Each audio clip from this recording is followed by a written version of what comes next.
just wanted to start with that technical foul. Could you kind of walk us through what the explanation was that you got from the referees and just your perspective on it? Yeah, he said that it was either going to be a tech or a flagrant, and I didn't know how that's determined. And he said it was too late to put it as a flagrant, and I was like, why didn't you let us make that decision, knowing that I have already 7 technicals, and the next one I would have to sit the next game. So I think we're gonna go back and talk to the league about it, but I mean, he said it was too late, so yeah. Just one follow up on that. You lead the league in technical fouls called this year. Do you feel like that's fair? And just kind of what is your outlook on that when you kind of approach games? We'll go to Alyssa next. Oh, okay. Good, Brian. Question for either of you. 28 points in the first quarter. Just what did you guys think was working that well for you guys on offense?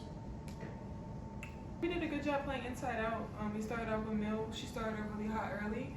And I think our defense kind of led to our offense. I mean, shout out to all the guards that guarded Mabry tonight and beat her from 0-8 tonight. So shout out to our guards tonight for really like locking in and like being able to play her really hard because they did a really good job with it. And then I had a follow-up for you, Rachel. You second place now all-time franchise leader, 3-pointers. Just want to get your thoughts on passing out adequately. Oh, cool. Yeah, that's awesome. You know, I love Allie Quigley. I've looked up to her for a long time. She's amazing. So she's going to be on this trip tomorrow, so I'll definitely mess with her a little bit on that. But it's really cool. I'm blessed. We'll go to Andy, second row on your left.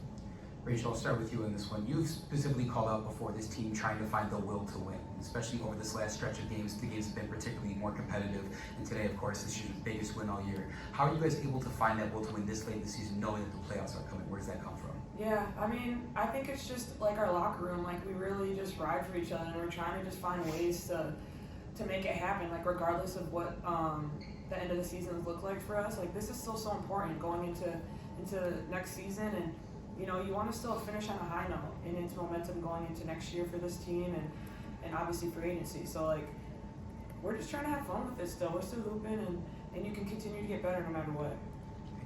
A lot of, Harley and then Wise. Also, you guys scored 20 plus points off of their turnovers. Normally it's the other way around. What did it feel like to try and, create those stops and also find some offense off of those stops? And you guys kind of touched on it earlier, but having that transitional style of basketball kind of come back here late in the season. Yeah, it felt really good. I think we only had 1 turnover in the second half, and that's a great start for us. But yeah, it felt really good. Not having to come in the locker room and be upset about turnovers and knowing like how good we can be when we keep the ball in our hands and not turn it over. Elias. That was pretty close to what I was going to ask. But just curious, with when you focus on forcing those turnovers, that was a problem earlier in the year. How much has that been a point of emphasis tonight? I think it was 6 steals in that first half, jumping those passing lanes. Yeah. How important is that for what you guys want to be? Yeah, I think it just gives us a boost of energy, knowing that we can just easily score and keep the ball in our hands when we set great screens, get open, and just continue to do great things. So I think we're just in a really good place with that right now. Zachary.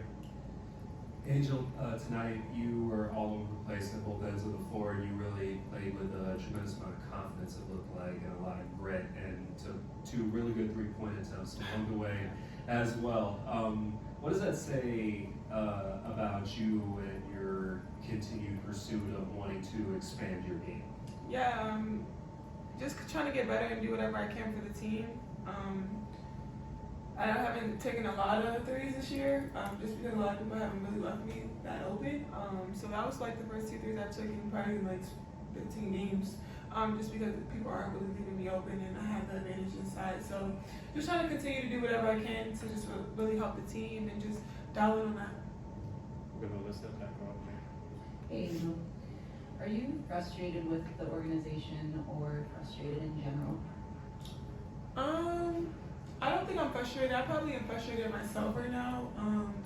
I think the language is taken out of context, and I really didn't intentionally mean to put down my teammates because they've been through this with me throughout the whole year. They busted their ass just how I busted my ass. They showed up for me through thick and thin and in the locker room when nobody could see anything. So I would apologize to my teammates, which I already have. about the article and how it was misconstrued about what was said, and I just had to be better with my language because I know it's not the message, it's the messenger, and understanding what I say can be taken any kind of way, so I just have to really be better and grow from this. Awesome, thanks. Tyler will be next. Thank you.